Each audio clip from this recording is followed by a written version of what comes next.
Comment tu te sens safe dans un pays? Moi, je dirais je me sens libre. Ça veut dire que j'ai le choix. Si je veux m'habiller comme ça, je m'habille comme ça. Si j'ai Ok. envie de parler de cette façon, je parle de cette façon. Et j'ai commencé aussi le solo dating et ça a changé ma vie parce que moi, C'est quoi ça? Yas, Joël, comment ça va? ça va et toi? La forme? Très bien. Merci beaucoup d'avoir accepté de passer sur mon épisode. Ça me fait super plaisir de vous recevoir. Donc, un grand merci déjà pour commencer. Merci à toi de nous recevoir. Obligé. Merci de nous avoir invités. Hein. Obligé. J'étais obligé de vous inviter parce que on va faire un épisode. Bon, je pense que les gens ils ont capté là, mais là c'est en mode girl power ce soir. Oui. C'est un épisode pour les femmes. Là, c'est vous là. Aujourd'hui, c'est vous. Yes. Et quand j'ai décidé dans ce podcast, je m'étais promis de faire un épisode sur les femmes parce que je pense que c'est super important de mettre ça en valeur. Je sais pas pour vous, mais moi je trouve que l'évolution de la femme, elle est incroyable. Son rôle dans la société, il a énormément changé par rapport à avant. Moi, j'ai grandi avec ma mère et mes deux grandes sœurs, donc je sais à peu près de quoi je parle. Et je voulais absolument faire un épisode sur ça parce qu'il y a de plus en plus de femmes qui partent à l'étranger et il y a de plus en plus de femmes qui savent pas vraiment ce qu'elles vont devoir affronter. Donc aujourd'hui, vous êtes là pour un peu aiguiller ces femmes-là, donc vous avez la responsabilité là de mettre les gens bien. Ok? Là, c'est votre responsabilité. Ok. Et on va commencer tout doucement, mais est-ce que vous pouvez déjà vous présenter? Je me présente, je m'appelle Joël. Du coup, je viens du sud de la France. J'ai déménagé au Canada il y a 6 ans. Donc, j'étais au début à Montréal et après, j'ai déménagé à Toronto. Donc là, depuis, je suis dans ma vie canadienne, puisque du coup, maintenant, je suis canadienne, puisque j'ai eu ma citoyenneté. Félicitations. Donc, je suis officially franco-canadienne, s'il vous Yes. plaît. Ça sonne bien, ça sonne bien. Voilà. Et toi, Yas? Bah, moi, c'est Yasmine. Je viens de Paris et du sud de la France. Ok. Parce que, oui, le 77, c'est Paris, Kéran. Ouais, non, je suis pas sûr. On a déjà ce débat là, mais je suis pas de sûr. France. Je suis pas sûr. Ça va faire 3 ans que je suis ici. Je suis là avec ma grande sœur Lydia. Salut Lydia, si tu me regardes. Vite. Et oui, donc 3 ans que je suis ici. Et là, je travaille dans la cybersécurité. Ok. Ça va, vous vous plaisez pour l'instant? Ça va. Le move, c'était un bon move? Non, franchement, aucun regret. Ouais. Ouais, Aucun regret. pareil. Voilà. Je vais vous poser une première question pour un peu lancer l'émission. Et c'est une question assez simple parce que sur Common Expert, on aime bien y aller doucement. Mais quand tu es une femme et tu décides de partir à l'étranger, c'est quoi les challenges que tu dois te préparer à affronter? Et ouais, Question. je suis mi-podcasteur, mi-psychologue. T'as dit, tu commences doucement là. Il y a quoi de nous là? Il y a rien de doux. Non, mais plus sérieusement, c'est quoi comme émotion que tu vas devoir te préparer à affronter? Comment tu te prépares, en fait, tout simplement, à partir à l'étranger et à te retrouver, en fait, seul, tu vois? Je pense que ce à quoi tu dois te préparer, c'est à devenir ta propre source de sécurité, je dirais.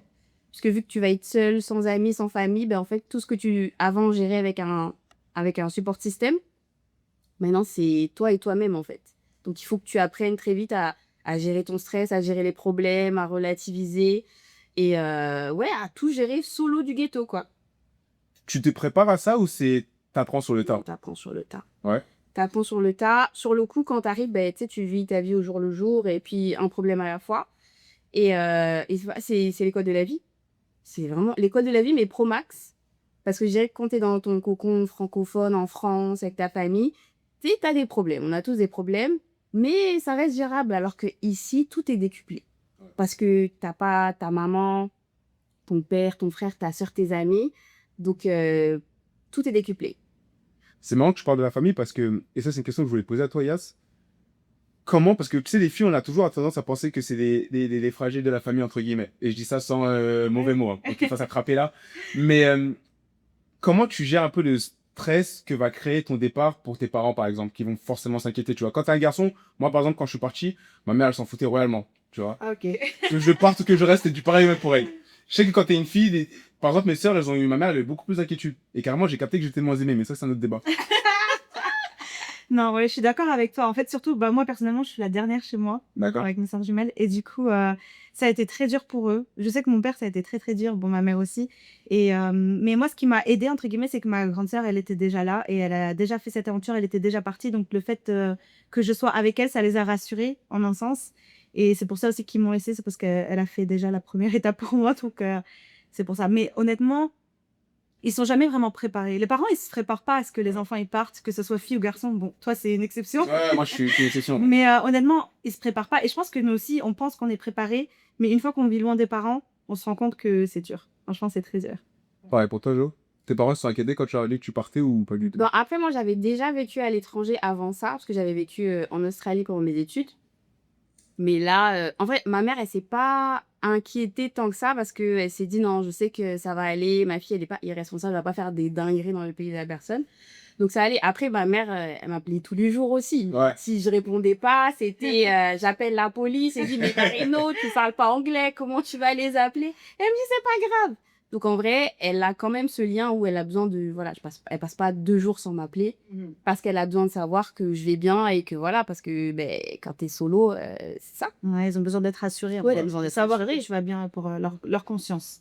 Mais est-ce que c'est pas devenu aussi une sorte de rite obligatoire pour les femmes de partir? Je vous pose la question parce que j'étais sur Instagram là récemment et il y a la tendance beaucoup qui de solo trip. Il y a beaucoup de filles qui disent ouais, il faut partir en solo trip, etc. Bon, moi je pousse un petit peu le truc parce que là on parle de partir vraiment à l'étranger, donc c'est pas des vacances. Mais est-ce que aujourd'hui, si tu veux te retrouver, si tu veux je sais pas comment dire, si tu veux prendre confiance en toi, si tu veux faire, voilà, si tu veux évoluer en tant que personne, en tant que femme, est-ce que partir à l'étranger c'est genre obligatoire? Ou est-ce que tu peux faire ça en restant dans ton pays d'origine? Je pense pas que ce soit obligatoire, mais je pense que c'est mieux.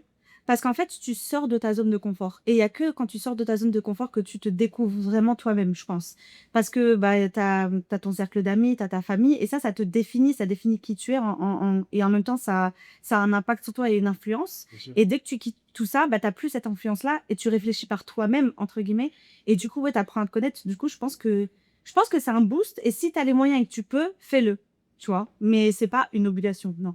Ok. Mais c'est toujours un plus, je pense, Ouais, pour apprendre non. à te connaître. 100% d'accord. C'est pas une obligation parce qu'en vrai, quand tu quittes ton pays, tu sais pas que le voyage que tu vas faire, ça va forcément renforcer ta confiance en toi. Tu sais pas ce qui va se passer. Bien sûr. C'est que avec le recul, après plusieurs années, que tu te rends compte que putain, on a grandi, on a pris en maturité. Moi, je pense que le fait de quitter sa famille, son pays, ses amis pour aller vivre à l'étranger, en fait, c'est vraiment le voyage de la rencontre avec soi-même. Alors moi, en France, j'étais vraiment quelqu'un qui veut plaire à tout le monde, qui ne connaissait pas, je savais pas qui j'étais. Et c'est au Canada que vraiment je me suis rencontrée parce que dans la solitude, dans l'inconfort, dans les différentes étapes émotionnelles, psychologiques que tu traverses, ben, tu grandis et c'est là que tu comprends que je trouve qu'en tant que fille et femme, en France, on nous apprend pas assez l'amour de soi.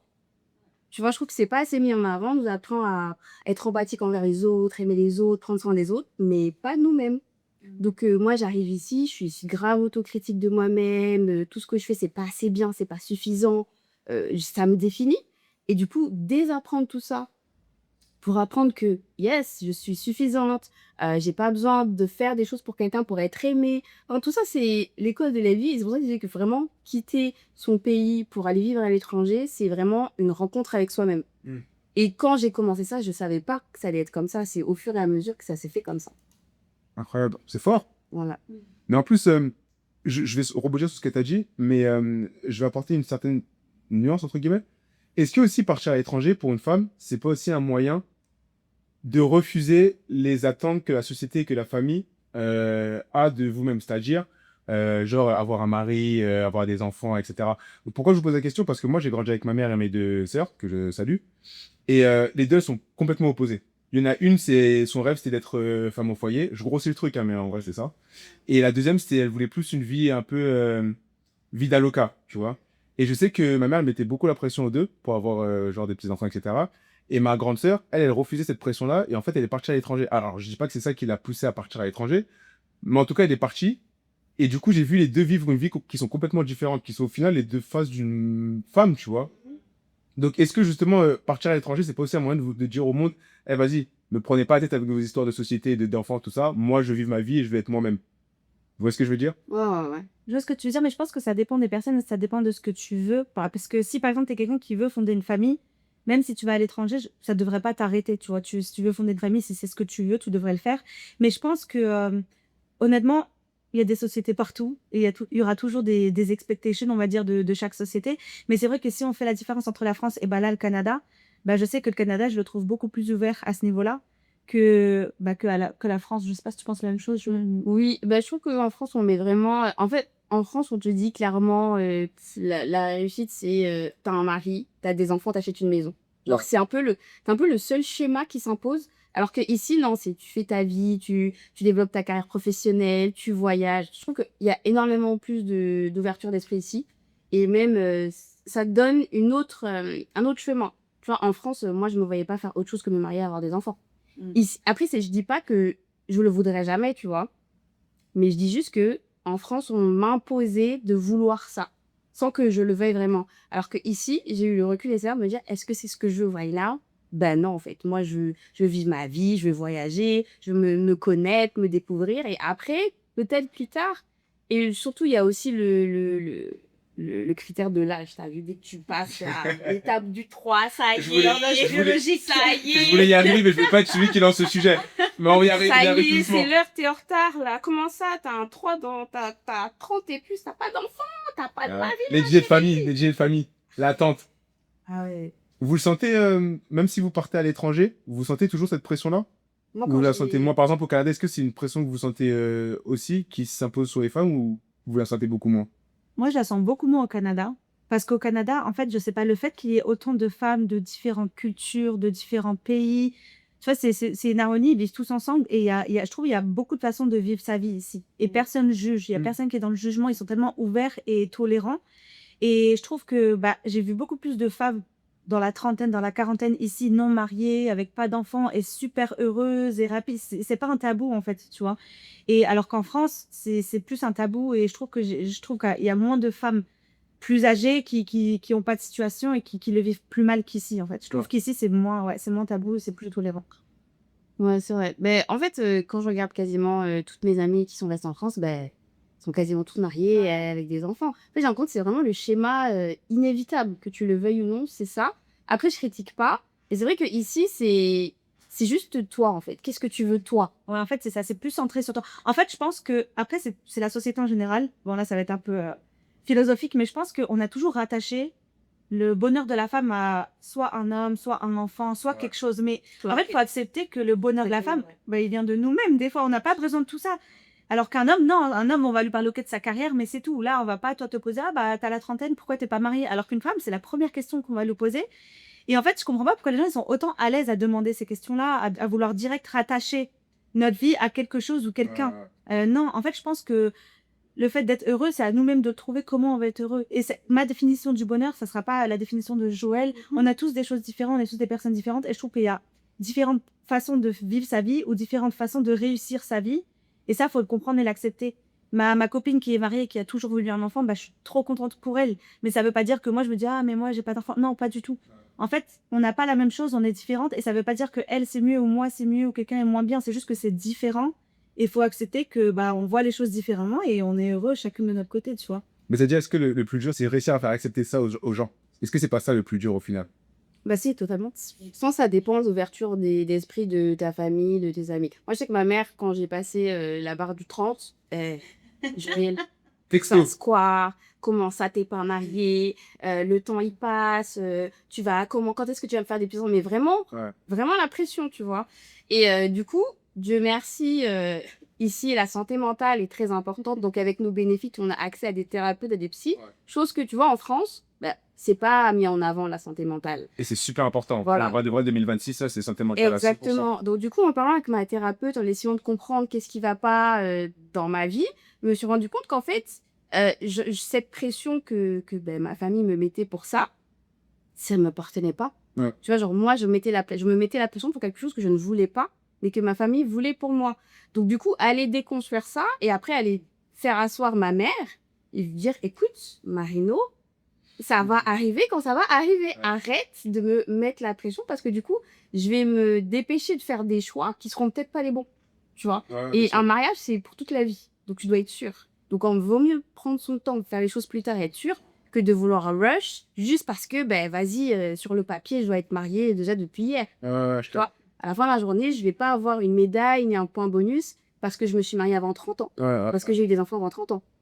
Mais je pense que c'est une des grandes injustices de ce monde. Tu vois, moi, par exemple, en tant que garçon, en tant qu'homme, ma mère m'a jamais mis la pression par rapport à ça, tu vois. C'est ça. Mais vraiment jamais. Le monde est injuste. Exactement. C'est-à-dire, elle m'a jamais mis la pression. C'est vrai que moi, je vois parce que par rapport à mes sœurs, une fois de plus, c'est des choses que parce que moi, j'observais beaucoup. Donc, c'est des choses que j'ai pu voir avec ma mère. Elle leur mettait une pression de fou. Et moi, j'étais là, je faisais ce que je veux, tu vois. Et pour venir à ce que tu disais aussi, c'est un truc qui m'a marqué, je voulais vous poser la question, c'est quand tu vois par exemple tes potes qui sont en France, etc., qui eux, ils sont mariés, etc., est-ce que ça, en tant que femme, ça vous met pas je vais pas dire le mot jalousie, mais est-ce que ça vous met pas un pic? Ou comment tu fais pour gérer ouais, comment tu fais pour gérer cette frustration-là, si tant soit peu que c'est une frustration? Je pense que ça dépend des personnes. Nous, je pense que j'ai compris aussi pour toi, Joël, on n'est pas dans un mindset à vouloir se marier maintenant ou avoir des enfants Alors, de suite. faut nuancer Ok, ça d'accord. pour moi, ouais. Parce que j'ai des Non, beaux ça garçons veut qui pas regardent dire le qu'on ne podcast, veut hein. pas, J'ai des mais beaux garçons qui regardent le podcast. Juste pour vous dire ça. non, mais on n'est pas. Moi, je suis pas pressée et je suis pas dans le rush. Là, je suis pas en train d'essayer d'avoir un enfant ou quoi. Donc, mes copines qui se marient, qui ont des enfants, je suis tellement contente pour elles. Je suis trop contente. Mais en fait, on a pris des chemins différents. Et moi, ma vie, je l'aime pour le moment. Je suis pas malheureuse. Donc, tout ce que j'ai vécu, je regrette absolument rien. Et je suis contente du parcours que j'ai fait. Et là, je vis des choses que j'aime. Et comme elle aussi, tu vois, elle voit mes stories. Moi, je voyage, je fais des choses. Elles sont à la maison avec l'enfant. Elles se disent aussi, ah bah, tu sais quoi, moi, des fois, j'ai envie de voyager. Mais ça veut pas dire qu'elles sont pas heureuses. Moi, pareil, je me dis, ah bah, tu sais quoi, moi aussi, je ferais bien un petit enfant, un petit mariage. Mais ça veut pas dire que j'aime pas ma vie actuelle, tu vois. Ouais. Donc, oui, on voit des choses qui donnent envie ou autre. Mais ça veut pas dire qu'on est malheureux ou que on a de la jalousie ou de la frustration. Non, pas du tout. Ça viendra quand ça viendra. Mais voilà, on a chacun fait des concessions, on sait ce qu'on a voulu et du coup, vraiment, il n'y a aucune frustration personnellement. Moi, c'était du travail. Je vais pas mentir. Voilà, quand je suis arrivée, j'avais tous mes blocages de France qui étaient avec moi. Donc, à chaque fois que ben, ma mère m'appelait, me disait, ah, t'es pas mariée, je voyais mes copines qui se marient, qui faisaient des enfants. Ben, au début, ouais, je me disais, j'étais contente pour elle, hein, mais je me disais, ah, et moi, mon tour, lui, c'est quand? Mais encore une fois, tout ça, c'était avant que je fasse la déconstruction. Parce qu'à ce moment-là, je me connaissais pas, je m'aimais pas. Pour moi, ma vie était pas intéressante. Donc, quand t'es vide un peu à l'intérieur, tout ce qui est autour de toi, tu vas vouloir le prendre et tu vas dire, ah, mais c'est ça qu'il me faut. Ah, mais c'est ça qu'il me faut. Donc, du coup, au début, moi, j'avoue, j'avais mal au cœur des fois, tu vois, parce que je me disais, mais j'ai l'impression de pas être choisie, j'ai l'impression de pas être aimée. Mais parce que déjà, aime-toi toi-même et choisis-toi toi-même, tu vois. Ouais, À bien partir du moment où je me suis choisie, je me suis aimée, je me suis rendu compte que non, j'étais clairement pas prête pour me marier maintenant et avoir des enfants maintenant, bah, c'est pas ce qui m'intéresse. Plus tard, peut-être. Mais après, bah, voilà, ça a été un travail d'inconfort, de déconstruction et de reconstruction. Voilà. Mais en vrai, de toute façon, je vous pose la question, mais même nous, les hommes, c'est à peu près pareil. Par exemple, moi, là, je vais rentrer en France dans pas longtemps parce que j'ai un ami qui se marie. Et pareil, quand j'ai reçu le faire-part, là, j'étais en mode. Ah ouais, quand même, tu vois. Donc, je pense que c'est. Comme je te l'ai dit, en fait, c'est chacun son chemin. Et surtout, moi, je pense que. Et là, je parle au nom des femmes, mais je pense que le plus important, c'est juste d'assumer ton chemin, tu vois. Et d'être tranquille et d'être en paix avec. À partir du moment où tu es en paix et tu es tranquille avec ton chemin, qu'on vient de te dire, ouais, il faut un enfant, etc., en fait, tu t'en fous, tu vois. Parce que moi, en tout cas, quand il m'a invité et que j'ai reçu l'invitation, je me suis dit, peut-être ce serait bien que je me marie aussi. Je me suis dit, non, finalement, moi, j'aime ma vie comme elle est, tu vois. Et c'est ce que tu disais, Yas. Donc, ouais, c'est juste une question d'assumer son choix et puis d'être en paix. Puis aussi, je trouve que c'est important encore une fois, de se connaître, de savoir ce qu'on veut, ce qu'on veut pas. Parce que des fois, on pense que c'est ce qu'on veut Ouais, parce que tout le monde le fait. Exactement. Et au final, on le fait et peut-être on regrette. Tu vois, moi, j'ai des amies, elles ont des enfants maintenant et certaines, elles regrettent pas. Elles aiment leurs enfants, mais elles disent peut-être que j'aurais dû les faire un peu plus tard, peut-être que j'aurais dû voyager, peut-être. Et tu vois, et j'ai des amis qui ont été expatriés et qui ont dit en fait, j'aurais pas dû partir, c'était pas pour moi, j'aurais dû rester, fonder ma famille comme je voulais. Donc en fait, il faut aussi s'écouter. Qu'est-ce que tu veux? Le fais pas parce que les gens le veulent. Si tu veux être expatrié, tu vois nos stories, tu vois nos beaux brunchs et tout, va pas faire une expatriation parce que tu vois ça. C'est pas ça, c'est au-delà, c'est pas un voyage, c'est pas des vacances, tu vois. Donc je pense qu'il faut vraiment comprendre voilà, qu'est-ce que tu veux? Qu'est-ce que tu veux et est-ce que tu es sûr que tu veux ça ou pas ou qu'est-ce que tu ne veux pas? Et à partir de là, te lancer. Mais faut pas regarder les autres, faut pas franchement se comparer. En fait, se comparer, c'est la mort de l'âme. Mais c'est tellement facile. Bah oui. C'est tellement Maintenant, facile de se Tu dire dis que... des phrases depuis tout à l'heure incroyables, un mort de l'âme, Mais incroyable. alors moi, faut savoir que j'adore les expressions françaises. Genre, faut pas pousser les mains dans les orties. Ok, Faut sur ok. la Garonne. C'est la mort de l'âme. Mais en fait, c'est vrai parce que en fait, l'être humain est tellement jamais satisfait de sa vie qu'il va se dire que ah ouais, ben la vie du voisin elle est mieux. on Parce va que, te dire plus. eux ils font ça, moi je fais ça. Genre même des fois, tu fais pas des trucs de ouf, mais quelqu'un va te jalouser parce que ben la personne aimerait faire ça. Ouais. Mais ouais, comprendre que il faut pas se comparer, chacun a son chemin de vie et que c'est pas parce que quelqu'un fait ça que ça t'enlève quelque chose à toi, tu vois. Non, moi je suis d'accord. La comparaison, c'est vraiment ça tue tout. Ça tue tout. Et on veut toujours ce qu'on n'a pas. L'être humain, il est jamais satisfait. Il est jamais. Pense à il y a 5 ans. Tu voulais cette vie-là. Et maintenant que tu as cette vie-là, tu veux autre chose déjà. Tu vois, t'es jamais comblé. Tu regardes toujours. On a donné super vite en fait. Parce que dès que tu as quelque chose, tu veux quelque chose d'autre. Tu prends même pas le temps d'apprécier, le temps d'être reconnaissant. tu veux dire autre chose. Mais c'est aussi la société qui veut ça. On est dans une société qui nous pousse à tout, la consommation, de tout, des réseaux sociaux, de produits. T'économises 1 an, t'achètes ton iPhone, t'es content, bam, l'autre iPhone il sort, t'es déjà has-been. Je comprends pas. Attends, laisse-moi snapper, laisse-moi D'ailleurs, moi j'ai le profiter. 14, j'ai encore le 14 d'ailleurs. Voilà, Pourquoi j'étais tu 17, vois, là. c'est la société, ça va trop vite. Et c'est fort ce que vous dites et merci pour vos partages. Je voulais vous poser aussi une question, je vous la pose à tous les deux. Est-ce que, après ça dépend des pays où tu t'expatries, là on va prendre forcément le Canada. Est-ce qu'en tant que femme, ici au Canada, vous vous sentez plus écoutée, que ce soit professionnellement, mais même personnellement? Est-ce que vous avez l'impression d'avoir une voix que vous avez peut-être pas eu avant ou que vous aviez moins? Bah déjà, je pense qu'en tant que femme ici, au Canada, on a une plus grande importance qu'en France. Je trouve qu'en France, on est un peu relayé aux gens de seconde zone, entre guillemets. Enfin, on n'a pas autant d'impact que ici. Et personnellement, moi, en tant que femme noire, ben, c'est vrai que professionnellement, j'ai plus évolué ici que j'aurais évolué en France, tu vois. J'ai vu, quand j'étais en région parisienne, puisque je travaillais là-bas, j'ai très vite vu qu'en tant que personne noire, ben, il y avait un plafond de verre de ouf et que professionnellement, je pourrais pas aller là où j'étais. Quand je suis arrivée ici, que j'ai eu mon premier taf, le truc qui m'a vraiment marqué, c'est que le VP ou le CEO, je sais plus, il était noir. Et en fait, j'ai pris conscience que la représentation, c'est tellement important. Et moi, j'avais pas ça en France. Et le fait de l'avoir ici, je me dis, mais voilà, tu vois, en tant que personne noire, en tant que femme noire, ben, je peux atteindre ces sphères-là dans le milieu professionnel. Et j'aurais jamais pensé ça en France, hein. Pareil, Yas? Ouais, Tu te sens tu te sens plus entendu ici En fait, je vais dire oui, mais c'est aussi parce que, bah, comme j'ai appris beaucoup de choses avec l'expatriation, j'ai grandi et je suis beaucoup plus confidente, en confiance avec moi-même. Donc, je vais plus oser parler, je vais plus oser m'affirmer. Et maintenant, je sais ce que je vaux, je sais qui je suis. Donc, oui, je vais être beaucoup plus en confiance. Mais c'est vrai, je suis d'accord avec ce que dit Joël. Bah, le Canada, c'est un pays, c'est très tolérant. Il y a des gens, il y a de la diversité. C'est tellement bien. En fait, la France, on compare à la France parce qu'on est français, mais sûr. la France, c'est beaucoup d'étiquettes. C'est on regarde ton CV, on regarde ta tête, on regarde ton prénom, on regarde quelle école t'as fait. Et c'est fatigant. Ici, c'est vrai qu'il y a des opportunités que t'as et t'as pas besoin de tout ça. Rien que le fait qu'ici, on fasse un CV où tu mets pas ta photo et tu mets pas ton adresse. Je sais pas si tu te rends compte. Ouais. Tu mets ni ta tête, Ouais. ni d'où tu viens, juste ce que tu vois en fait, qui je suis, qu'est-ce que je veux faire. Et ils t'écoutent, on te donne la chance. Et ça, c'est énorme. C'est vraiment, on te donne la Mais chance. oui, et tout le monde peut. En fait, ici, on met en avant tes différences. Ça. Oh, t'as un accent, d'où tu viens? Oh, waouh, t'es française. Alors que en France, t'as un accent, on va se foutre de ta gueule, tu vois. Oh, t'as une culture. Oh, bah, t'es musulmane, là, c'est trop bien. Et du coup, tu fais le ramadan. Ouais, Mais c'est quoi le ramadan? En fait, on est intéressé par ta différence ici. Tu vas dans des bureaux, il y a des salles de prière, il y a t'arrives à l'aéroport, t'as des gens de la sécurité avec le turban, t'as des femmes voilées. Franchement, c'est incroyable. Et de vivre dans ça, bah, ça t'ouvre toutes les portes. En fait, tu dis, tout est possible. Tout est possible. Mais moi, j'ai vu aussi en arrivant, parce que bon, les gens ils le savent, mais ça fait un petit moment que je suis ici au Canada maintenant. Mais je trouve que, en fait, c'est en venant ici que j'ai vraiment compris le terme boss lady. En fait, il y a grave des filles, elles ont leur business, elles ont leur truc. En fait, je trouve que les filles ici, et quand je dis ici, je parle de l'étranger en général, elles sont beaucoup plus indépendantes par rapport à ce que nous, on aurait pu voir d'où on vient, donc forcément la France. Moi, par exemple, je connais des filles, elles ont leur propre business, et j'en connais pas une ou deux, hein, mais j'en connais genre un paquet, tu vois. Et je trouve que, ouais, ici, j'ai l'impression que ouais, la voix des femmes, elle est beaucoup plus respectée qu'en France. Donc, je suis content on est tous à peu près raccord sur ça. Et ça m'envoie sur une deuxième question, qui est aussi super importante quand tu es une femme et que tu pars à l'étranger. C'est la sécurité. Ah ouais. Je voulais en parler parce que, ouais, je sais. Le jour et la nuit. Ouais, des fous. Mais déjà, avant de me lancer dans le sujet, quand on dit je me sens plus enfin, je suis plus en sécurité quand je suis une femme, c'est quoi concrètement? Pour une femme, comment tu définis la sécurité? Comment tu te sens safe dans un pays? Moi, je dirais, je me sens libre. Ça veut dire que j'ai le choix. Si je veux m'habiller comme ça, je m'habille comme ça. Si Ok. j'ai envie de parler de cette façon, je parle de cette façon. Si j'ai envie de rentrer tard, je rentre tard. C'est avoir le choix, en fait, et ne pas dépendre de certaines situations. Ah, bah, j'ai envie de prendre cette rue parce qu'elle est plus courte. Non, je vais l'éviter parce que là-bas, il y a des mecs. Tu vois, c'est avoir le choix à faire ce que j'ai envie et ne pas avoir des trucs qui vont me stopper pour ne pas le faire. Ok. Pour moi, c'est ça la sécurité.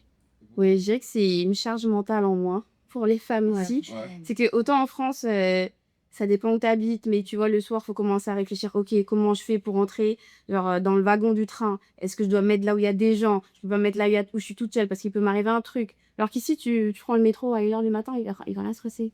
Sauf si tu as de la malchance, tu tombes sur le plus fou des crackheads. Ouais.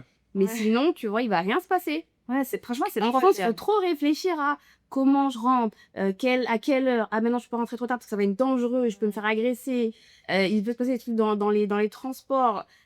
T'as trop de choses à réfléchir, alors qu'ici, on s'en fout. On s'en fout de toi. Et même, tu vois, ça reste encore lié à la sécurité, mais tu vois, par exemple, quand tu vas accoster une fille, quand t'es un gars et tu vas accoster une fille, la fille, elle te dit non. En général, le gars, il s'arrête de suite et il part en bon terme, tu vois. Déjà, Y a ici, pas d'insulte, c'est y a rare pas qu'un de- gars, il t'accoste dans la rue. Ici, c'est les filles qui accostent, possible pas les garçons. il va pas t'accoster parce qu'il va te déranger. En France, ah ouais, en France, si tu réponds pas, si tu dis non, ah, qui est ce français là, ça peut t'insulter. Mais en plus, tu disais, parce que tu dis que c'était une pression en moins. Et moi, je vous rejoins sur le fait que déjà, oui, c'est une pression en moins. Après, je suis pas une femme, mais je peux le sentir. Et pareil, vous avez. En fait, souvent, on associe la sécurité, genre, à ouais, faut pas que je me fasse attraper le soir, mais en fait, c'est juste faire ce que tu veux faire quand tu veux le faire, Ouais, c'est Ça, tout simplement. Ouais. Aller à la salle de sport, en fait, aller à la salle de sport tranquille, mettre ses écouteurs, ne pas être dérangé. C'est des choses bêtes, franchement, c'est des choses S'habiller bêtes. comme mais- on veut. Ça, c'est un truc que tu l'as dit tout à l'heure, Yass, et je voulais revenir dessus, s'habiller comme on veut. Moi, quand je suis arrivé, après, j'ai mis du temps à switcher entre mon mindset français et mon mindset canadien. Ça, je confirme. Merci, Yass, merci. Merci de me mettre dans la sauce. Non, mais en vrai, quand je suis arrivé, des fois, je voyais des filles habillées. Je me disais, ah ouais, quand même. Tu vois? Mais pour te dire, même moi, en tant que fille, Pareil. on est les pires critiques des femmes. Ah ouais, mais Elle a ouais, des c'est ah non, elle, mais c'est quoi ça? Mais on fait que ça. Et moi, je jugeais tout le monde. C'est J'étais notre vraiment. langue de français, faut pas nous en vouloir. Et là, maintenant, je le vois, je comprends mieux, déjà, et je l'accepte aussi mieux. Et surtout, elle fait ce qu'elle veut, frère. La fille, elle fait Et ce qu'elle veut faire. C'est Personne drôle, pour elle. c'est drôle que tu dis ça parce que c'est pareil, quand on est arrivé, c'était pareil, je jugeais toutes les meufs. Je disais, mais comment elles s'habillent? Mais c'est pas possible. Et maintenant, c'est drôle parce que je les regarde plus. Ça y est, je suis habituée. Et dès que j'ai des gens qui viennent me rendre visite, la famille ou quoi, bah maintenant, c'est elles qui vont dire, mais regarde comment elle est habillée. Je dis, qui, quoi? Oh, ah ouais? Et carrément, maintenant, c'est nous, on les défend. Et nous, c'est nous, on les défend. Bah, elle fait ce qu'elle veut, mais De pourquoi tu la fou, regardes? de fou. Tu vois, c'est dingue. Moi, quand j'ai vu, en fait, je me dis, mais en France. Enfin, je me dis, en fait, je suis contente parce que je me dis, tu vois, ça là, en France, elle aurait eu combien de personnes y auraient mal parlé, combien de gars l'auraient déjà dragué, alors que là, tu vois, là. J'aurais dragué, moi. Je regarde. Non, mais en fait, ici, genre, elles sont fous, quoi. Ouais. Même s'il y a la moitié de ses fesses dehors, elle sait que personne va la calculer. Ouais, mais c'est même pas que ça, c'est question. Ouais, il y en a qui s'habillent court, ok, mais en France, tu t'habilles long, on parle. Quand tu t'habilles court, on parle. Ouais. Ici, tu vois des CEO, ils arrivent au bureau avec des crocs. Des gens, ils sont millionnaires. Ils marchent dans la rue, ils ont un petit vieux t-shirt, des chaussures, aucune marque. Tu les vois même pas, en fait. En fait, ici, ils s'en fichent, les gens. Vraiment, et c'est trop agréable. On se rend pas compte. Vraiment, on se rend pas compte. Mais moi, je vois beaucoup ça avec la salle de sport. Ouais. Quand je vais à la salle, quand j'allais parce que le boug, il va à la salle, mais quand j'allais à la salle en France, j'allais à Fitness Park et je sais que les filles faisaient super attention. Tu vois, elles attachaient toujours leur pull à capuche derrière, pas qu'on voit leurs fesses, etc., leur forme. Et ici, c'est l'opposé. Tu vois, les filles, elles sont en tenue de sport, mais sport. Et au final, tu peux te dire, ouais, les gens ils vont être comme des fous à la salle en train de la regarder. Personne n'a calculé. Personne calcule, tu vois. Et moi, pareil, c'est un truc avec lequel j'avais eu du mal au début quand je suis arrivé, parce que du coup, ça perturbait mes séances d'entraînement. Tes yeux étaient perdus. Exactement. Mais là, pareil, tu vois, je me dis, je me mets à la place des filles, je me dis, ouais, ça doit être super confortable de se dire que tu peux sortir, aller à la salle, t'entraîner avec, comme t'es habillé, qui est en soi une tenue sport en plus, et qui fait sans combien te déranger, tu vois. En fait, je trouve que la différence, c'est qu'ici, par exemple, on va dire quelqu'un qui s'habille très court, qui se fait, entre guillemets, agresser ou embêter par un garçon. Ici, c'est le garçon 14. En France, Ouais. c'est la fille 14. Pourquoi tu t'habilles comme Ouais. c'est clair? Pourquoi tu fais ça? Qu'est-ce que tu Alors cherches qu'ici, non, le garçon, pourquoi tu la cherches? Elle fait ce qu'elle veut. Et cette mentalité-là, c'est ça qu'on cherche. C'est pour ça qu'on est là et qu'on paye des loyers Ouais, mais- à 3000 $. Ouais. C'est pour ça. Et c'est quoi le truc, par exemple, par rapport à ça, que vous osez faire ici, que vous faisiez pas en France par peur d'être jugé par rapport à ce qu'on vient de dire? Bah, je pense que oui, notre manière de s'habiller. Si je vais Ouais. à la salle de sport, si j'ai envie de mettre un beau petit legging, une petite veste, une petite paire de chaussures. En fait, si j'ai envie d'être belle en monde sport, je vais le faire. En France, je vais me faire un peu low-key. Ok. Petite casquette, tranquille. Ouais, ça marche. Mais ça si marche. tu vois, c'est agréable. Des fois, comme ici, c'est des studios un peu, tu vois, haut de gamme. Tu fais un peu du socialize avec les gens, tu vois, quand tu vas faire du sport. Bah, t'as envie de vivre l'expérience à fond, t'as envie de te faire bête, t'as envie d'être bien. Et du coup, voilà, ça, je le fais plus ici qu'en France. Mais même au niveau des, tu vois, par rapport à ce que tu disais tout à l'heure, quand tu disais, ouais, les filles, elles ont tort et le garçon, il a raison, j'ai l'impression que, même en termes de loi, j'ai l'impression que quand tu pars à l'étranger, bon là, une fois de plus, je vais parler pour le Canada, sans être avocat, mais je me suis renseigné un peu, t'es plus protégé quand t'es une femme que quand t'es un homme. C'est-à-dire que s'il se passe un truc, on va d'abord attraper le garçon et après on va chercher à avoir des explications, plutôt qu'on va d'abord te demander des explications et après attraper l'homme. Tu vois, le cheminement, il est différent, tu vois. Est-ce que c'est un truc que vous ressentez vous ici? Bah, je pense que oui, parce qu'au final, on se fait pas embêter ici. Ouais. Je pense que l'homme lui-même sait que, voilà, c'est... Et je pense qu'ici aussi, il y a beaucoup de respect. Ça veut dire qu'un homme, s'il te trouve jolie ou quoi, il va te le dire. Maintenant, s'il voit que t'es pas réceptif, bah ça y est, il te dit juste t'es belle et ça y est, il fait sa journée. Maintenant, s'il voit que t'es réceptif, tant mieux. Mais si tu l'es pas, c'est pas grave, tu vois. Mais je trouve que c'est beaucoup plus sain, en fait, comme ça. Tu vois, si Ouais, bien quelqu'un sûr. lui plaît, il va y aller me dire bah ouais, t'es très jolie aujourd'hui. Un petit compliment, c'est fini. Ça passe, tant mieux. Ça passe pas, ça passe pas, point. En fait, il y a pas cette agressivité, ce voilà, moi il me faut ça, t'as vu. Enfin, non, tranquille. C'est Non, je capte. tranquille. Après, je sais pas, je dirais à nuancer parce que du coup, c'est vrai qu'il y a beaucoup de respect ici des hommes par rapport envers les femmes. Mais du coup, moi, je trouve que par exemple, un mec qui trouve une meuf belle enfin, à l'extérieur, ben justement, il aura pas cette facilité à aller lui faire un compliment. Il va le garder pour lui parce qu'il va avoir peur de la déranger, tu vois. Alors que si c'est fait dans le respect, pour moi, il n'y a pas de problème. Si c'est pas dans l'abus, etc., ça, il n'y a pas de problème. Mais du coup, je trouve que ça crée un blocage aussi. Après, faut faire aussi gaffe parce que tu vois, maintenant aussi, justement parce que les garçons, ils respectaient trop les filles, des fois, les garçons, ils ont même peur d'aller approcher les En filles. fait, Bah ça oui, devient c'est compliqué ça, en pour fait. nous. Maintenant, nous, on se Ouais. fait plus draguer, mais en même temps, le moindre truc. Ouais, On il y est- a souvent des on le fait délires de la en main. vrai. C'est hein, ça. En fait, comment tu fais ouais. pour trouver le juste milieu en vérité, C'est ça tu qui est vois? compliqué, ouais. Parce Ouais, que des je fois, suis tu te dis, d'accord. vas-y, je vais aller lui parler, et au final, tu te dis, ah, mais si je veux lui parler, bah, peut-être que je vais lui déranger, ou je vais la déranger, ou quoi. Donc, au final, tu y vas pas. Donc, après, les filles, elles te blâment. Toi, tu blâmes la fille. Tout le monde se blâme. T'as raté la femme de ta vie parce que t'avais pas Parce que t'as peur d'être dérangé. De Ouais. fou, de fou, de Non, fou. mais c'est vrai. Qu'est-ce qui fait en termes d'émotion, en termes de challenge aussi? Qu'est-ce qui fait que tu vas t'élever et devenir meilleur? Et est-ce que tu le vois? Est-ce que vous voyez une différence entre la Yasmine que tu étais quand tu étais en France, la Yasmine que tu es aujourd'hui, la Joël que tu étais quand tu étais en France et la Joël que tu es aujourd'hui? Ah, le jour et la nuit. Hein. C'est vrai? Moi, je suis arrivée ici pleine de complexes, pleine d'insécurité. Là, franchement, je suis la meilleure version de moi-même, tu vois. Donc, cette expérience m'a donné en maturité. Et après, sur le plan émotionnel, parce que moi, j'ai toujours été quelqu'un de très émotionnel. Mes décisions sont basées sur mes émotions. Et voilà, maintenant, je réfléchis beaucoup plus, je suis beaucoup plus rationnelle aussi. Et la plus grosse différence pour moi, c'était avant d'arriver au Canada, je ne savais pas qui j'étais et je ne m'aimais pas. Parce que pour moi, c'était très tabou de dire je m'aime. Genre, tu sais, je vais dire je m'aime, Prétentieux. mais qu'est-ce que je fais réellement pour tu sais, pour le matérialiser, tu vois? Je faisais rien. J'arrivais pas à mettre des limites avec les gens, j'arrivais pas à imposer mes décisions, j'arrivais pas à faire entendre ma voix, je priorisais les gens par rapport à moi, tu vois? Donc je ne savais pas qui j'étais. Mais du coup, j'ai une question pour toi, Joël. Parce que, en fait, tout ça, tu le sais pas quand tu es en France et que tu fais. Donc, quand est-ce que tu as découvert ah, mais en fait, ça va pas. Genre, ça va pas et il faut que je sois une meilleure personne. Parce que tu Ouais. sais pas, t'étais Non, pas. tu savais, tu peux pas Voilà. savoir. Tu vis quand tu as Tu peux pas réalisé savoir. qu'en fait, il fallait que tu fasses ce changement et ce travail sur toi-même et qu'il fallait que tu atteignes ce niveau-là pour être mieux. C'est quand que tu as découvert. Alors, Qu'est-ce que t'as fait à l'aube de mes, donc entre mes 20, fin de mes 29 pour aller à mes 30 ans, j'ai fait un peu genre, pas une dépression, tu vois, mais un mental breakdown. Genre, je broyais du noir tout le temps, j'étais malheureuse comme les pieds et j'arrivais pas à sortir de ça, hein, tu vois. Et je comprenais pas. Donc, du coup, c'est à ce moment-là que j'ai commencé la thérapie. Et c'est à ce moment-là aussi que j'ai commencé à mettre des mots sur ce que je ressentais et à comprendre, ok, ça vient de ce problème-là, ça vient de ce problème-là. Et j'ai compris des choses au fur et à mesure. J'ai lu beaucoup de livres aussi, développement personnel, des livres qui t'apprennent aussi à comprendre, ok, tu as une problématique aujourd'hui, mais peut-être que ça remonte à quelque chose de beaucoup plus profond. Il y a beaucoup plus d'années, j'ai compris que j'avais des choses en moi qui m'apprenaient même pas, qui étaient juste moi qui transmettais ce que ma mère m'avait transmis, ce que sa mère lui avait transmis. Et en fait, j'ai dû, pièce par pièce, démonter tout ce que je pensais être moi pour arriver à trouver ma place. Parce qu'en fait, pendant des années, je ne trouvais jamais ma place. J'avais l'impression d'être là sans être là, tu vois, de prétendre être quelqu'un pour être acceptée. Ok. Et du coup, au bout d'un moment, c'est lourd parce que tu vois, t'es là, t'accumules, jusqu'au moment où ta carte noire, elle est pleine et ton cerveau, il comprend plus rien, t'arrives plus à rien à faire. Donc, tu dois tout enlever et tout recommencer. Et du coup, en même temps que je faisais ça, ma mère, ben, elle a eu à peu près la même chose. Donc, en fait, on a fait ça ensemble. On a déconstruit ensemble et on a compris les choses ensemble. On s'est dit, ah, on est comme ça parce qu'il y a eu ça avant. Parce que quand j'étais petite, on m'a répété ça. Donc, du coup, je l'ai internalisé et c'est devenu ça en étant adulte. Donc, ouais, c'est vraiment cette étape-là, l'aube de mes 30 ans, où je suis tombée, entre guillemets, bas.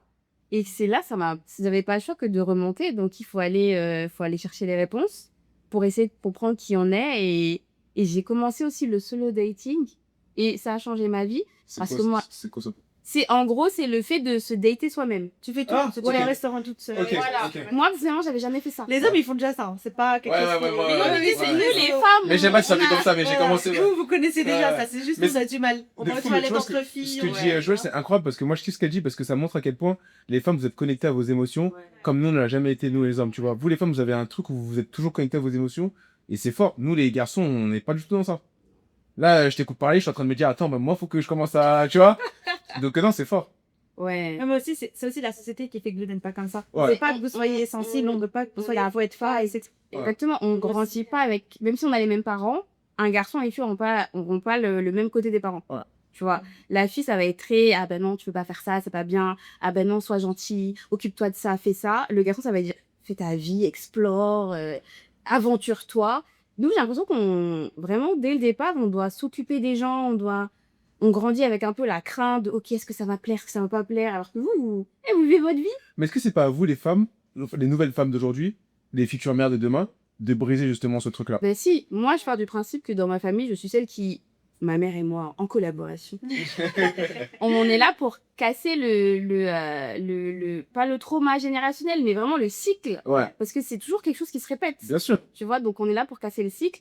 Et le fait que je sois arrivée à cet âge et que je sois pas mariée, que j'ai pas d'enfants, c'est parce que justement, j'ai voulu régler mes problèmes avant de rentrer dans un mariage et de faire des enfants. Parce que tu transmets même inconsciemment, Ouais, tu vois. ouais.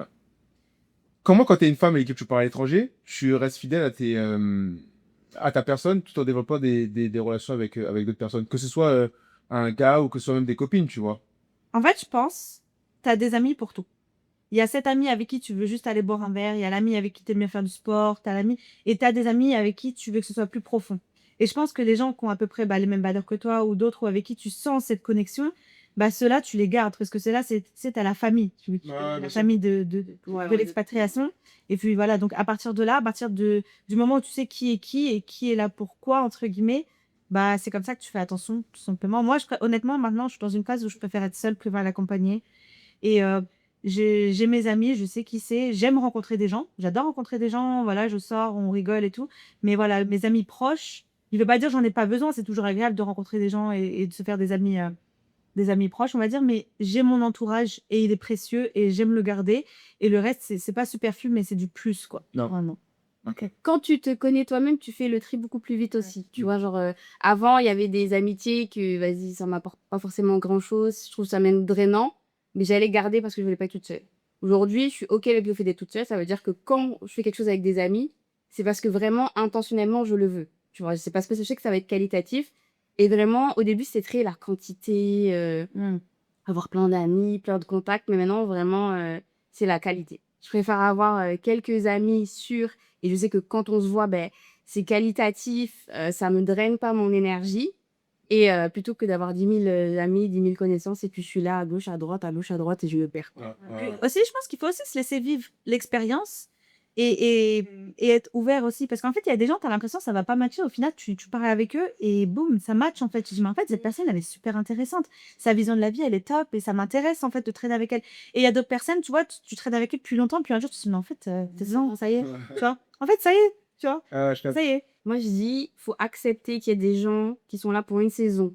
Et c'est OK. Ouais. Et des amitiés, elles vont être là peut-être 1 an, 2 ans, et puis après, ça va s'essouffler. Vous allez aller sur des chemins Tout à fait différents. d'accord. Et si tu es OK avec ça, il n'y a pas de rancœur, il n'y a pas de, tu sais, de colère. Ouais. Faut accepter qu'il y a des gens qui sont là que pour une saison. Et c'est OK. Je pense que l'expatriation, ça t'apprend ça. On apprend que des gens qui viennent dans ta vie, qui sortent dans ta vie, et c'est OK. Et je pense que c'est pour ça aussi qu'on en ressort plus fort. D'ailleurs, je tiens à dire un truc, voilà l'expatriation, parce qu'on est sur ce sujet. Bien sûr. Femme, homme ou quoi que ce soit, si tu fais une expatriation, sois prêt à changer. Tu vas changer, dans tous les cas. Je te dis pas que tu vas être mieux ou moins bien, mais tu vas changer. Il y a quelque chose qui va changer dans toi. Et même quand tu vas rentrer, tu vas revoir ton entourage, tu vas sentir ce décalage. Encore une fois, attention, je dis pas qu'on est mieux ou pas mieux ou quoi que ce soit. Mais tu vas changer, dans tous les cas. Et je pense que ce changement, c'est ce qu'on gagne, en fait, de cette expérience. Et c'est ce qui construit toute cette expérience-là. Et c'est ça qui t'aide à faire des choix, bah, voilà, à avancer aussi, tu vois. Mais toi qui parles de changement, quand vous rentrez en France, vous rentrez voir vos amis, vos familles, etc., est-ce qu'ils sentent que vous avez changé? Est-ce que il vous le faut comprendre? Est-ce que vous êtes OK avec? Moi, oui, oui, on me l'a déjà dit, tu as changé, mais dans le bon sens. OK. Honnêtement, dans le bon sens, donc ça me va. Ouais, ça va, ça va, ça va. J'ai pas changé, je suis encore qui je suis. Et en même temps, en France, j'ai toujours été très bien entourée. Mes amis, pareil, c'est un cercle d'amis très proche que j'ai encore maintenant. Donc oui, j'ai changé, mais honnêtement pour le meilleur. Et j'ai changé dans ma personnalité, je sais pas, j'ai changé moi-même en fait. J'ai pas changé avec les gens. Tu as évolué dans ta relation avec toi-même, c'est ça. Merci. Est-ce que c'est pas plus dur d'être une femme aujourd'hui que ça l'était avant? Si on compare avec la Avant génération de nos quoi? parents, la génération de nos parents, par exemple. Moi, je vais répondre. Et aussi, je vais juste refaire une aparté par rapport à ce que tu disais, par rapport à ta maman qui te disait oui, à partir de la trentaine, elle te disait marie-toi. Faut pas en vouloir à nos mamans. Parce qu'en fait, moi, je me dis, nos mamans, c'est tout ce qu'elles ont connu. Oui. Elles n'ont pas voyagé, elles n'ont pas fait d'études, Ouais, elles sont arrivées à 16 ans, elles ont marié des, tu vois. Et c'était une autre vie. Enfin, je parle en général, je sais pas Bien sûr, bien sûr. vraiment, mais elles n'ont pas connu tout ça. Donc pour elles, la sécurité, c'est de se marier. C'est elles ce qu'elles connaissaient de la sécurité avant et ce qu'elles connaissaient de la vie, tu vois. Donc faut pas en vouloir. Mais je pense qu'aujourd'hui, être une femme, c'est pas forcément plus je trouve que c'est plus complexe parce qu'en fait, on fait face à des choses qu'on ne connaissait pas avant. Ça veut dire que en tant que femme, aujourd'hui, on est beaucoup plus libre de nos choix. En fait, Je dirais. c'est vrai que le paradoxe, il est là parce que d'un côté, ben moi personnellement, on m'a élevée pour être là, une femme indépendante, tu dois faire des études, tu dois avoir ta voiture, ton appartement, ton permis, tu dois pas dépendre d'un homme. Mais dès que 30 ans sonnent, Là, bizarrement, arrête c'est pas tout, grave. il faut que tu te maries, il faut que tu fasses des enfants. Donc moi, comment je fais pour passer de la version indépendante de ma personne à une version plus classique, tu vois, tu sais, ça conne pas. Ouais, même les femmes, c'est toujours restreint. Tu vois, il faut être belle, mais pas trop belle. Il faut être intelligente, mais pas Ouais. trop intelligente. Ouais. Attention. Il faut être autonome, mais pas trop autonome. Ouais, Il y a toujours, tu vois, cette chose qui te retient de la totale liberté, on va dire, tu vois. Et je pense que c'est la plus grande différence entre une femme et un homme, Ouais. malheureusement, tu vois. Mais je dirais aussi que aujourd'hui, il y a beaucoup de choses, via les réseaux sociaux, il y a beaucoup de choses qu'on apprend, qu'on sait qu'on ne voyait pas avant. Ouais. C'était que ça existait, mais on ne le voyait pas autant. Genre, tout ce qui se passe. Moi, je pense que tu trouves qu'avant, on avait une version très édulcorée de la vie familiale, de marier les enfants, tout le monde est heureux. Alors qu'aujourd'hui, tu vois, il y a beaucoup de femmes, elles sont pas forcément heureuses dans leur Il y a mariage. beaucoup moins de tabous, en fait. Il y a beaucoup moins de tabous, Ouais. c'est beaucoup plus. L'information, il passe beaucoup plus. Bon, après, il y a aussi tout et n'importe quoi. Mais, et même, on met des mots sur des choses aujourd'hui qu'on mettait pas avant, la charge mentale. Ça n'existait pas avant.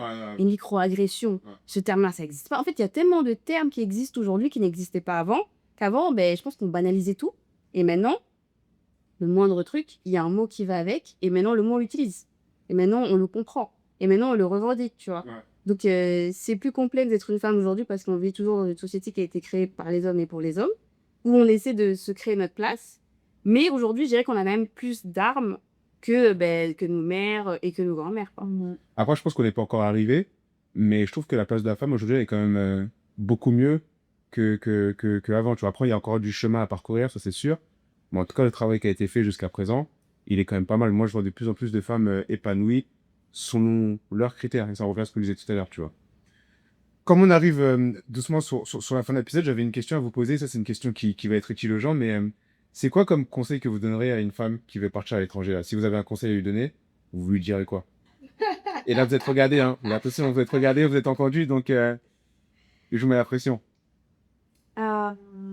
Faut que tu saches dans quoi tu mets les pieds, faut que tu saches est-ce que c'est quelque chose que tu veux ou pas.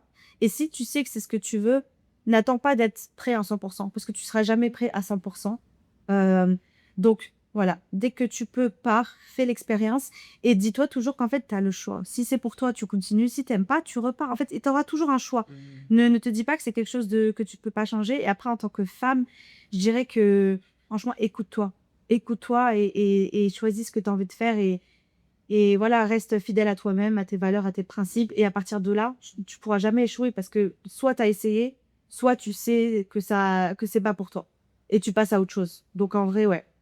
C'est facile de... Je te rends juste sur un truc que tu viens de dire qui m'intéresse. C'est facile de rester fidèle à ses valeurs quand tu es femme et quand tu pars à l'étranger. Est-ce que c'est facile de toujours te rester connecté à l'éducation que tu as eue de tes parents? Non, franchement, non. Honnêtement, non. Enfin, oui et non, parce que c'est quand même la personne qui t'es au fond de toi. Si au fond de toi, voilà, t'es comme ça, t'es comme ça. Et il y a plein de choses, ça changera pas, peu importe dans quel endroit je suis. Mais il y a toujours l'influence des gens autour de toi ou de la culture autour de toi. Voilà, on a dit que le Canada, c'est un pays très tolérant. bah tu vois, je le trouve vraiment très, très tolérant parfois. Et parfois, oui, j'ai des valeurs et des principes qui font que je suis pas d'accord avec certaines choses qui se passent ici. Et en fait, ici, on t'impose aussi des choses au Canada parce que c'est la tolérance et c'est comme ça. Mais tu peux pas dire oui à ça et non à ça. Soit t'acceptes tout, soit t'acceptes rien. Et je pense que, bah du coup, c'est pour ça qu'on est là. On a accepté ça. Bien sûr. Mais des fois, voilà, des fois, il y a des choses, moi, je suis pas forcément open pour ça. Pareil. Mais voilà, faut l'accepter parce que c'est comme ça. Et du coup, il faut vivre avec, mais il faut voir au-delà de ça. Mais il faut vraiment. Je pense que c'est pour ça qu'il faut être bien entouré. Il faut toujours avoir un bon entourage autour de toi qui te remet un peu les pièces sur terre parce que on est humain. On va toujours être égaré à un moment donné. Bien sûr. Et il faut juste savoir comment revenir sur pied, en fait. Je pense que c'est ça le plus important. Et toi, Joël? Attends, mais après tout ce qu'elle a dit, tu veux que je rajoute quoi? Elle a dit beaucoup de choses, hein. Donc, si j'avais un conseil à donner à des femmes qui veulent partir vers l'étranger, c'est ça? Exactement. Je pense. Déconstruire, reconstruire. Bah, déjà, Un peu de c'est maçonnerie. c'est mon slogan. Soyez des Bob bricoleurs. Mais tu rigoles, mais comment tu te déconstruis? Déjà, il faut. Moi, en fait, je visualise la chose comme étant, tu vois, quand. Je prends un exemple. Par exemple, tu te sens seul. Parce qu'en vrai, on a tous eu ce moment à vide où on se sent seul, Bien tu sûr. vois. C'est soit tu te sens seul, mais du coup, tu vas aller demander à qui est disponible, qui peut être avec moi, qui peut meubler cette solitude. Soit tu vas rester assis dans ta solitude. Et puis toi-même, tu vas essayer de développer des moyens pour rendre cette solitude confortable. Ok. Genre, c'est comme ça que je visualise la chose, tu vois. Ça veut dire que si, au premier inconfort, tu vas demander de l'aide pour meubler ta solitude, en fait, c'est pas là que tu déconstruis quand ça fait mal, en fait. Genre, quand t'es vraiment pas bien, Ouais, puis on pleure. Je peux juste résumer. Mais du coup, c'est pour ça que je pense que l'expatriation, c'est une expérience à faire si Ouais. tu veux déconstruire. Ah ouais. En fait, je pense que pour déconstruire, faut juste quitter ta zone de confort. Parce que ce qui t'a construit, tu dois déconstruire ce qui t'a construit. C'est ça. Oui, Donc, en fait, tu dois quitte ce qui t'a déconstruire. construit. Même si c'est la famille. Ça veut pas dire que c'est quelque chose de mal, hein. Ouais, Même bien si c'est sûr, quelque chose bien de sûr. bien. Si c'est la famille, tes amis, écarte-toi de tout ça parce qu'en fait, ça a forgé quelque chose que tu n'es pas au fond. Exactement. Tu réfléchis comme ta mère réfléchit, tu agis comme ton ami agit, mais c'est pas toi. Ouais. Et quand tu vois que c'est pas cohérent avec ton fond, en fait, c'est là que tu dis non, en fait, ça va pas, il y a quelque chose qui va pas, t'es toujours pas heureux, c'est que c'est quelque chose de profond. Et là, bah, du coup, faut que tu quittes tout ça. Quitte, et c'est Si je me trompe pas, ça s'appelle la dissonance cognitive quand il y a un conflit entre ton moi interne et ton surmoi, donc genre la personne que tu es socialement extérieure Ouais. et la personne que tu es vraiment au fond. Donc quand il y a une dissonance et un désaccord entre les deux, en vrai, tu peux avancer dans la vie, mais tu seras jamais bien. Il va toujours manquer quelque chose, tu vas toujours être malheureux. Et c'est arriver à comprendre qu'est-ce que toi tu veux d'un point de vue interne et le transmettre d'un point de vue externe, tu vois. Ça veut dire faire ce que toi tu veux, pas ce que les autres veulent pour toi. Ça veut dire peut-être qu'il y a des gens qui vont s'éloigner de toi parce que tu as l'habitude de dire oui, et là maintenant tu dis non, et du coup ils comprennent pas. Donc accepter que les gens vont s'éloigner de toi, que tu vas perdre des gens, que tu vas te retrouver un moment seul. Mais c'est comprendre que ton meilleur ami c'est toi-même. Et du moment que tu t'es toi-même et que tu te fais confiance, ça va aller. Donc en vrai, s'il y avait un conseil à donner aux femmes qui veulent partir à l'étranger, c'est que vraiment, ce voyage va vous transformer, comme le disait Yas, que ce soit dans le bon, dans le mauvais, mais ça va vous transformer et ça va apporter une version de vous que vous n'étiez pas au départ. Et en vrai, vous allez que en grandir, vous allez que en prendre quelque chose qui va vous permettre d'affronter la vie encore plus. Incroyable. Incroyable, les filles. D'ailleurs, j'ai pas notifié, mais Joël elle a un podcast hein, Oui. qui traite de tous ces sujets-là. Donc, j'invite déjà toutes les femmes qui regardent ce podcast à écouter son podcast parce qu'il est incroyable. super intéressant. De ouf. Et Je peux te donner le nom quand oui, même. j'allais justement te jeter sur ça. Ah, ok. Moi, je faisais l'introduction et après, je t'ai laissé le truc. Tu regardes la caméra et tu dis oui, Exactement. Là, c'est ton moment, tu peux te faire plaisir. Donc, mon podcast s'appelle Me, Myself and I, But Better. Et c'est un podcast où on aborde des thématiques, évidemment, qui concernent les femmes, sur voilà, tout ce qu'on doit dépasser en tant que femme pour devenir plus alignée avec soi-même, avec ses choix, avec la vie qu'on veut mener. Et voilà, quoi. Donc, j'invite toutes les femmes à me suivre, à m'envoyer des messages, à interagir et à être plus alignée, parce qu'en vrai, on mérite d'être heureuse et alignée. Franchement, là, vous avez donné toutes les cartes pour bien réussir son expatriation si quand t'es une femme et tu pars à l'étranger. Mais plus sérieusement, merci beaucoup. Parce que moi, j'ai kiffé vous entendre parler. Parce que nous, c'est des trucs que nous, les garçons, on sait pas forcément. Donc, ça fait du bien d'entendre. Donc, un grand merci à vous. Merci d'être passé. Merci pour votre transparence. Merci pour vos partages. Et puis la team, on était sur Comme un expat. Vous le savez, votre podcast qui parle d'expatriation avec des personnes qui la vivent. Et on se voit au prochain épisode. Tchuss!